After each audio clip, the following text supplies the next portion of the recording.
A lot of people make change much harder than it needs to be. Not intentionally, of course, but through the way they think about the process. They approach change with pressure, perfectionism, self criticism, all or nothing thinking, and constant emotional heaviness. And after a while, growth starts to feel exhausting. I'm Dr. Julie Donley, a leadership coach, an award winning author, and a former executive nurse in behavioral health care. And I help people to lead themselves and others with more calm, clarity, and confidence.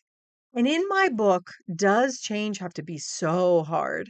I write about why change feels so difficult and how our mindset either helps us to move forward or keeps us stuck.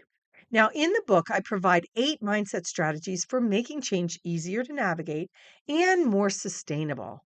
The seventh strategy is to laugh and enjoy the journey.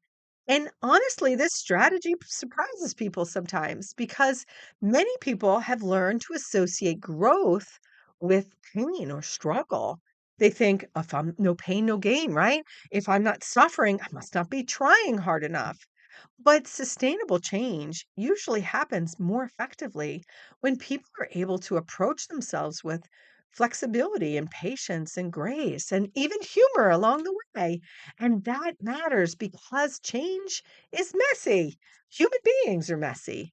Growth is rarely linear. It's more like this. There will be setbacks, bad days, frustration, moments where old habits show up again. And if every setback becomes evidence that you're failing, then discouragement grows quickly. Discouragement doesn't always come from the challenge itself. Sometimes it comes from the way people talk to themselves while navigating the challenge.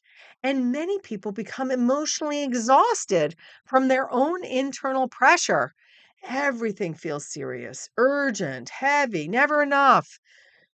But humor can interrupt that intensity. Laughter creates emotional breathing room. Doctors tell you that laughter is one of the best medicines. It reminds us that being human includes being imperfect. Now, that doesn't mean avoiding responsibility or pretending that difficult things are easy. It still may be really difficult, but it does mean learning how to hold growth with less harshness. Some of the people who sustain change most effectively are not necessarily the most intense. They are often the people who know how to reset without shaming themselves, without making themselves feel bad. They know how to recover from mistakes instead of spiraling because of them. And honestly, that's an important form of resilience, right? To be able to bounce back. Perfectionism often creates resistance to change. And resistance, discouragement are both things that I describe in the book, reasons why change is hard. Habits, attachments, resistance, which includes fear, and discouragement, which includes our relationship with time. We often think it should happen quicker than it really does. Now, when people believe they have to do everything perfectly, they become more afraid to fail, more afraid to start, and they become more discouraged when things don't go exactly as planned, and it won't. But when you allow room for learning and adjustment and humor and humanity and grace, then growth becomes more sustainable. Now, this matters in leadership too, because leaders who create environments where people feel safe to learn, to improve, to recover, to make mistakes, and to grow often build healthier and more effective teams. Sometimes we need to, in order to move at the speed of business, we have to lead at the speed of people. Encouragement, perspective, and emotional steadiness make a difference.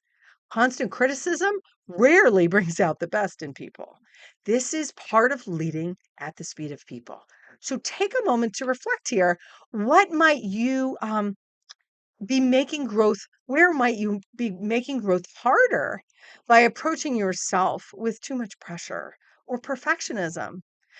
How might you lighten it up and relax and enjoy the journey? Now, this strategy comes directly from my book, Does Change Have to Be So Hard? Where I explain these 8 strategies in much more depth. To learn more, visit my website, drjuliedonley.com, or you can search for the book on Amazon or your favorite bookstore. Now, if this resonated, then be sure to like the video and subscribe to the channel. And by all means, share it with someone who is struggling right now with change and who wants to lead at the speed of people. I'm Dr. Julie Donley. Till next time, happy leading.